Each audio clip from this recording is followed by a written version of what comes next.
മലയാളികളുടെ ഹൃദയം കവർന്നിരിക്കുകയാണ് തിരുവനന്തപുരം സ്വദേശിയായ ജാതവേദ് കൃഷ്ണ. കൊട്ടിനിക്കറുമിട്ട് മൈക്കും കയ്യിൽ പിടിച്ച് വേദിയിൽ നിന്ന് ആയാൽ തറ വേണം എന്ന താളത്തിൽ പാടുന്ന കുഞ്ഞു ഗായകനാണ് ഇപ്പോൾ സോഷ്യൽ മീഡിയയിൽ താരം. തിരുവനന്തപുരം സ്വദേശിയായ ജാതവേദ് കൃഷ്ണ. ഈ കുഞ്ഞ് ഗായകന്റെ പാട്ട് ഇതിനോടകം സമൂഹ മാധ്യമങ്ങളിൽ വൈറലാണ്. ലക്ഷക്കണക്കിന് ആളുകളാണ് ജാതവേദിയുടെ വീഡിയോ കണ്ടിരിക്കുന്നത്. മൈക്ക് എടുത്ത ഉടൻ ഹലോ ഹലോ എന്ന് ചെക്ക് ചെയ്താണ് പാട്ട് തുടങ്ങുന്നത്. തുടർന്ന് താളത്തിൽ പാട്ട് പാടാൻ തുടങ്ങിയതോടെ ചുറ്റും കൂടി നിന്നവരും കൈയടിച്ച് കൂടെ കൂടുന്നുണ്ട്. തൃശൂർ സ്വദേശി വൈശാഖ് കൃഷ്ണന്റെയും മലപ്പുറം സ്വദേശി മൃദുലയുടെയും ഏക മകനായ ജാതവേദ് കൃഷ്ണയാണ് ഇവരുടെയും മനം കവർന്ന കുട്ടിപ്പാട്ടുകാരൻ.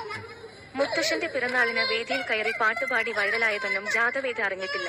മുത്തശ്ശി പാടി പഠിപ്പിച്ച പാട്ടുകളാണ് ജാതവേദ് താളത്തിൽ പാടുന്നത്. കൂടാതെ വീഡിയോകൾ കണ്ടും കെട്ടുമൊക്കെ പഠിച്ചെടുത്ത പാട്ടുകൾ ജാതവേദ് പാടാറുണ്ട്. പാട്ട് കേട്ടുകൊണ്ട് നിരവധി ആളുകൾ ചുറ്റും നിൽക്കുന്നതും വീഡിയോയിൽ കാണാം. നാളത്തെ വാഗ്ദാനം എന്നായിരുന്നു വീഡിയോയ്ക്ക് താഴെയുള്ള ആളുകളുടെ കമന്റ്.